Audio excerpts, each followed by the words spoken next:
Hey guys, so my haversack is finally dry. It's been dry for a little bit, but I wanted to make sure it had plenty of time to cure and whatnot before I did this video. So there are a few imperfections where you can kind of see the wax on the outside.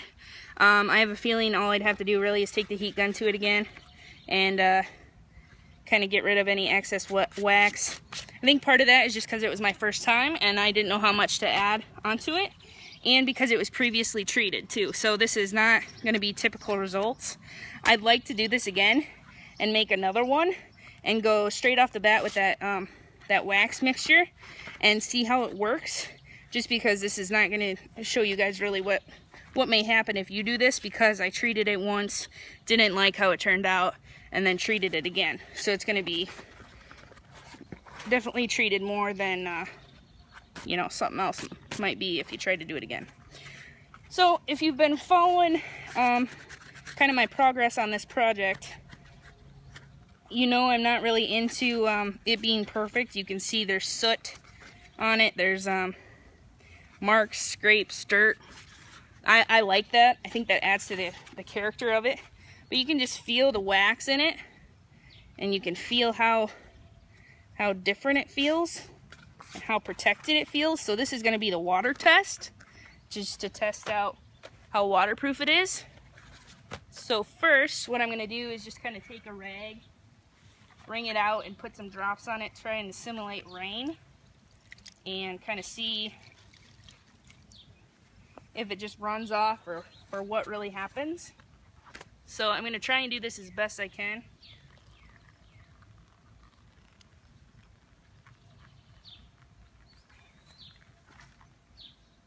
So it's just kind of beading up. Is exactly what I wanted. Try and wipe off my hands here. Yeah, and it didn't get inside at all. You can actually see the drops if you're looking inside. So then, the next thing I'm going to do is I am going to get all of these rags out of this bucket, and I'm just going to dip it in the bucket and take it out.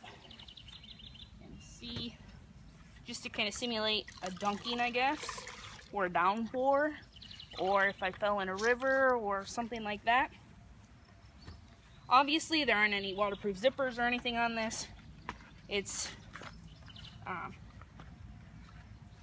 you know, it's not going to keep your gear dry, but this is definitely going to help.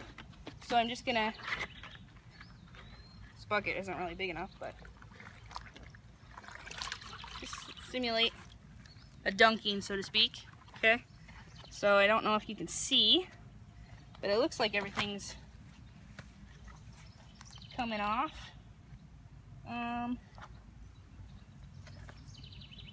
A little bit of water did get on the inside, but not a lot, and it's actually holding the water, so that just tells me that it's pretty waterproof.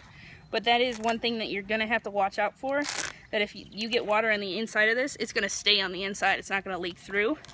So you're gonna wanna check that and make sure your gear's not sitting in water if you're in a downpour. But the inside of the top one did not get wet. So probably just from the pressure, and then the water just went up inside that pocket.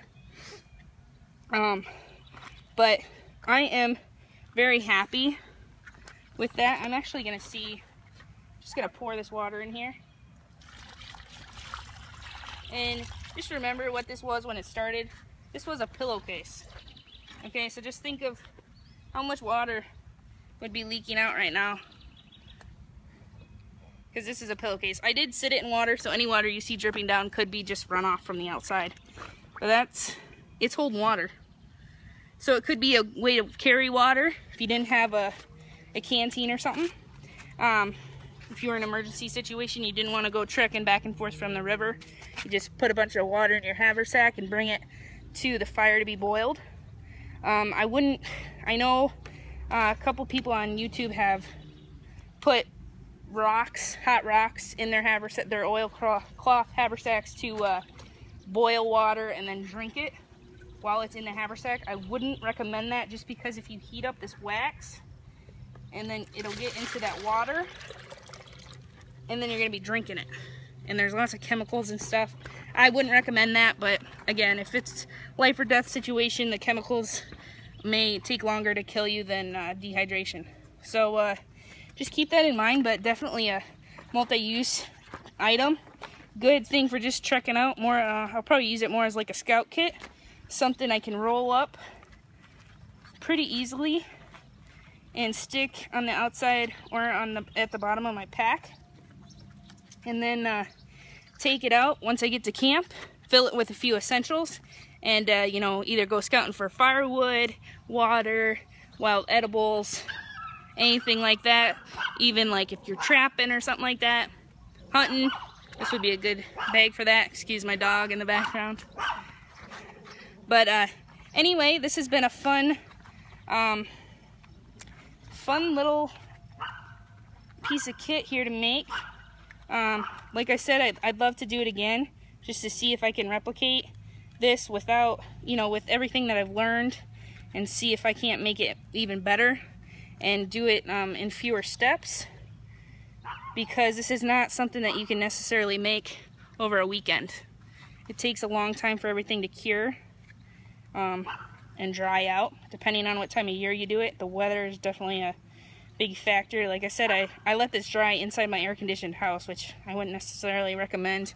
The chemicals and the smell of that get in everything, and it kind of stinks, and I kind of got in trouble from the boss for that one, but gotta do what you gotta do. It was 90 out, and it wasn't gonna dry out here. It was just melting, basically. But I'll definitely keep you guys updated on different things, and you'll probably see this in a few videos, but I'll keep you updated as to wear and tear on it. And if I do anything different to it, I'll definitely let you guys know. But other than that, I think it's been a success. Thanks for watching, and stay tuned for more.